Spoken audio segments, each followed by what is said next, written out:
2, 1. 7 things you don't really need to know, but probably should. I'm Jamie East, and this is the Sunday Set. In today's episode, a breakthrough COVID vaccine, an organ transplant revolution, and a welcomed WhatsApp update. But first, it was on this day in 1989 that Voyager 2 began its flyby of the planet Neptune. 7. This summer's been an absolute scorcher. Extreme heat has already been responsible for hundreds of deaths in Europe. The UK recorded its highest ever temperature of 40.2 degrees Celsius last month as climate scientists stressed the heatwave wasn't a one-off and high temperatures are likely to become more frequent. The experts are saying higher summer temperatures may even fuel an increase in cases of deadly skin cancers. I'm Professor Sarah Danson. I am a clinical academic at the University of Sheffield. I treat patients with melanoma, the most aggressive skin cancer. So Sarah, as a clinician, are you worried about what the increased frequency and, intensity of heat waves are going to mean for skin cancer? Yeah, so it's not about the heat per se. It's about whether people will be exposing themselves more to UV radiation, which, as we know, is associated with most of the melanoma cases and other skin cancer as well.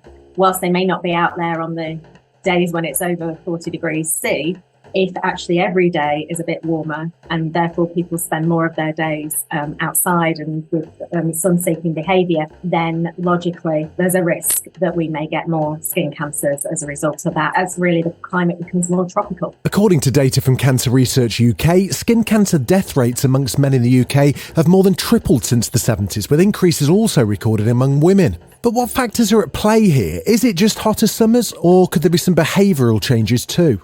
We think a lot of it is to do with the fact that people didn't used to go abroad for their holidays, and now they do.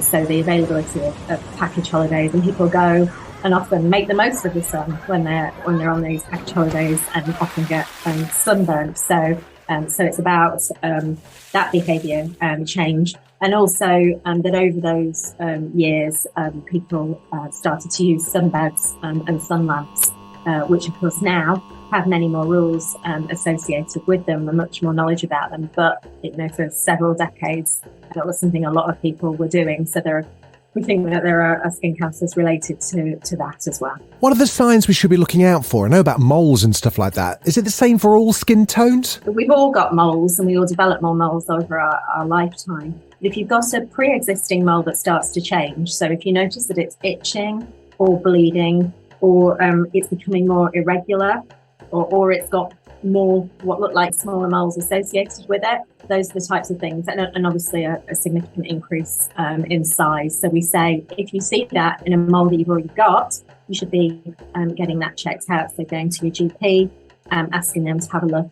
I do find that sometimes people have more delayed diagnoses if they aren't in the typical group, the most likely group to develop melanoma. And so it may be that things aren't as obvious when there's a change. But again, it's about being aware of your own body. And if you're concerned, then I'd encourage you to get checked out rather than not. So how do we reduce the risk then? So it's things like, if possible, trying to avoid being out in the sun between the hottest hours. So that we typically talk about 11 a.m. to 3 p.m. It's about going in the shade. If you have a choice, walk on the shady side of the road, that kind of thing. And it's about not being out there for hours at a time without your shirt on, and about using sunscreen and reapplying sunscreen on a regular basis. Regardless of that, we know that many people develop problems. So if you've got concerns about a new or changing mole, then certainly go to the GP, as the earlier that you pick these things up, the easier it is for us to treat them.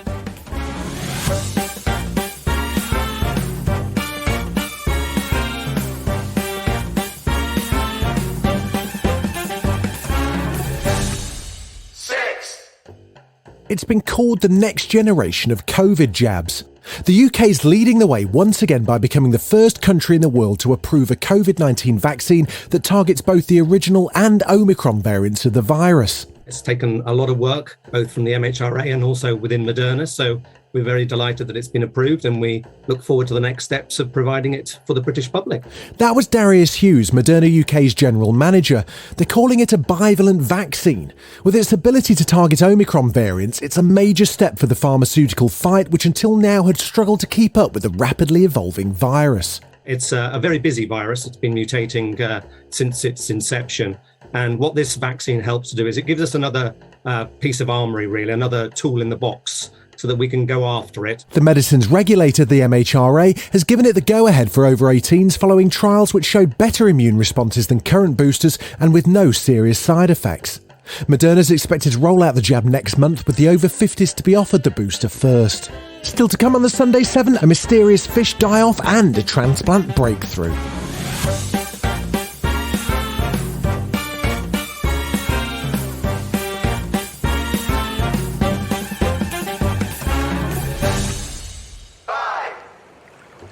It's an environmental catastrophe of unprecedented scale. This week, tons of dead fish have washed up in the river Uda, which runs from the Czech Republic to the border between Poland and Germany. They've been poisoned by a so far mystery pollutant which has contaminated the water. The most important thing is to find out what is the cause, and also to remove as soon as possible the dead fish and other organisms from the river, because fish is been eaten by birds, by other animals. That's Greenpeace Germany chemist Manfred Santon talking to Sky. This is really a huge task, a huge challenge. Volunteers have already collected more than 10 tonnes of dead fish. So far, mercury poisoning has been ruled out, but tests are continuing after unnaturally high levels of salt were detected. A mass die-off like this has to be flagged quickly, and Polish officials have been criticised for being too slow to tell their German neighbours as the contamination spread. Parts of the river are so toxic that people have been told not to fish or swim. Karina Dork is the district administrator of Uckermark, a region the river runs through, and she described the situation for the local fishermen as existential. Poland's offered a reward for catching anyone responsible for dumping chemical waste in the river, but extensive damage has already been done, and people fear the cleanup could take years. We'll just have to wait and see what effect this will have on the region's aquatic ecosystem and all of those who rely on it.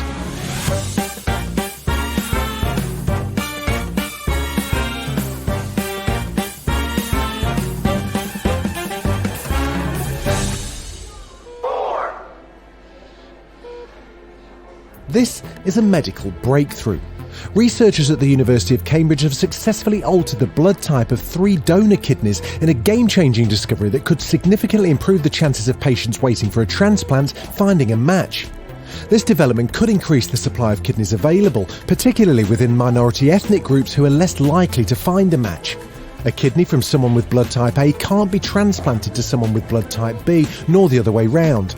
But changing the blood type to the universal O would allow more transplants to take place, as this can be used for people with any blood type. I'm Serena Macmillan. I'm a PhD student at the University of Cambridge, and I work in the Department of Surgery with Dr. Sarah Hosgood and Professor Mike Nicholson on our research looking at blood group conversion in kidney transplantation. So you and your research colleagues have successfully altered the blood type of 3 donor kidneys. Can you talk us through why this is so needed for transplants? The percentage of people who can have certain blood groups differs between the individuals of the different blood groups. So for context, if you're blood group O, you're considered the universal donor. So everybody could have a type O kidney. If you're blood group A, you can have an A kidney or an O kidney, but you can't have a B, and vice versa, the other way around. But considering that there's a very small percentage of people who are blood group B, that causes problems when it comes to waiting lists. So if you're blood group O or B, you typically wait twice as long compared to blood group A individuals on the kidney waiting list. And it's purely due to the fact that there are fewer compatible organs available to you. And they're often associated with certain ethnic minorities as well. So those individuals of blood group B, there's a higher proportion of people who are Black and Asian minority, for example. So there's sort of an inequality in the distribution of donor organs between these different blood groups, even though it is just a genetic lottery. And so our work was looking at, can we remove the barrier completely so that just any organ goes to any recipient? It sounds like a massive breakthrough, especially for ethnic minorities. What's the science behind it? How on earth did you actually do it? So the blood group part of it are these markers on the surface of the cells. And so what we did was use a nifty piece of technology mixed with some molecular biology to make this work. So our lab specialises in something called normothermic machine perfusion. Basically, you can take an organ and attach it to a machine where you pump blood through it, but outside of the body. So the alternative would be just to leave that organ on ice, for example, before transplantation. In our case, we do body temperature blood with oxygen, with nutrients, just pumping through that organ and keeping it functioning, even though it's outside the body. And what we were able to do because of this setup is add in an enzyme which works like a pair of molecular scissors to snip off those markers that were on the cell. So when we put that enzyme into the blood we're pumping around the kidney, it cuts off the blood group B markers from the kidneys we perfused, and without those, you don't have a blood group B kidney anymore. That's effectively blood group O, which, as I said, is that universal donor, and in theory that organ would be compatible with any other blood group. Is it the first time this technique's been tried? Did you expect it to work as well as this? There has been some work that was published earlier this year looking at converting blood group A lungs, but we're the first to try it in the kidney, and the first to try it for blood group B in a human organ. So we had sort of a few indications that this might be feasible, but we just needed to test it on a sort of more relevant to human scale on a whole organ, just to see whether it was possible in the kidney. And considering the number of kidney transplants that happen a year, this is really quite important stuff. So what are the next steps? So, as I said, we've been working on blood group B. That's the research we've done to date. We're currently working on looking at blood group A as well and converting those organs. So there's a lot of work to be done to make sure that we're able to remove any kind of markers that we get on the kidneys, because different people have different amounts of expression of these. And then just doing some trials to see whether we can kind of model what might happen if you put this into recipients. So looking ahead, obviously we're quite far off any clinical applications at the moment, but we can definitely make some next stages to try and model what may happen if this is going to be transplanted. So it's just working through the science and working through the techniques to make sure that what we're doing is safe and consistent and reproducible. Still to come on the Sunday 7, ocean heat waves and a COVID outbreak we've never seen before. Right after this. You're listening to the Sunday 7. Follow us for your weekday news espresso, or even try our Ireland edition. It's in all the usual places.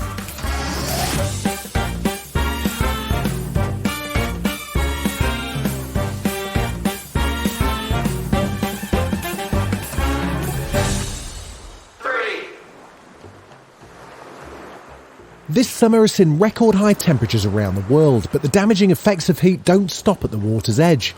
In parts of Europe, we've been experiencing what is called a marine heat wave. They occur when the ocean temperatures are higher than usual for at least 5 days, and the Mediterranean Sea's been experiencing one since May, with deadly consequences for delicate underwater ecosystems. Well, marine heat waves can be driven by a number of different things. Changes in the atmosphere, different weather systems.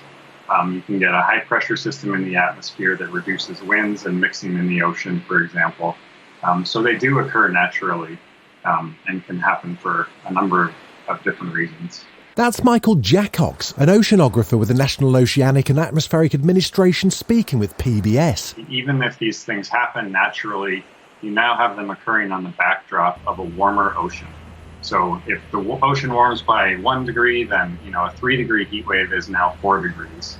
And you've got this compounding effect that really amplifies the impacts of the heat waves. Warm ocean temperatures have been studied in different forms for many decades, but some prominent heating events in the past decade have motivated even more studies. So there's a wide range of impacts that have been observed. You can think of things like mortality and bleaching of corals, changes in the availability of food for different species, which impacts their mortality, their survival, their reproduction. These heat waves have been associated with blooms of toxic algae, which can poison animals and make seafood unfit for human consumption. And also they've caused just distribution shifts where marine species There's these heat waves that come along, and they look for favorable conditions elsewhere, and they can be found thousands of kilometers away from where you normally expect them. And with these rising temperatures all over the world showing no sign of slowing down, experts say marine heat waves and their consequences, they're likely to continue. There's these long-term trends, and on top of this, we're going to have the natural variability. So we should certainly expect to see more of these impacts in the future.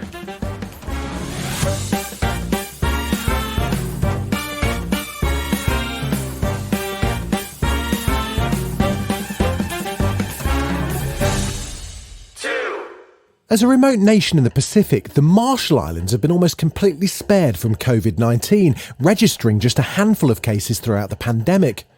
Located halfway between the Philippines and Hawaii, the islands closed their borders at the start of the pandemic to keep the virus out. But recently, in just over a week, more than 4,000 people have tested positive, including the country's Secretary of Health and Human Services, Jack Niedenthal.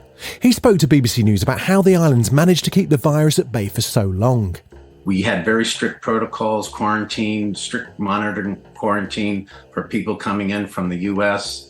And when they get here, they were also under strict quarantine orders. So we managed to do it for over 2 years without a single community case of COVID-19. We did have a few border cases, but this BA.5 Omicron variant is very, very contagious. It's almost on par with measles. So it swept very quickly through the community. I was like the 11th person on the very first day we discovered it. When I went home and did a self-test, I had it. So, and I've already recovered pretty much. But what we've been doing to fight it, we were prepared for this. We spent the last 2 years preparing. We have new COVID wards here, a lot of ventilators. We got all the vaccines. We got the ability to test. We got a lot of information. Now we have all the therapeutics like Paxlovid. So we've been handing out Paxlovid to all the vulnerable people and people who fit into a certain age range. We have 6 alternative care sites. We've kept COVID relatively free from our hospital. We have a few cases in there who have come in. But overall, I think our response has been fabulous here in the Marshall Islands. We've had 6 deaths, but we've had almost, we're over 4,000 cases now. So 6 deaths and 4,000 cases is a pretty good, I think, and very unfortunate, very sad for all of us because it is a small island community here. We have about 25 to 30,000 people here in Majuro, where the big outbreak is now. And so we know all these people when they die. It's not like other places. So virtually every death is very hard for us. Since the outbreak, 2 experts from the United States Centers for Disease Control have been sent to the islands to help manage the spread, and other international agencies are set to send support teams this week.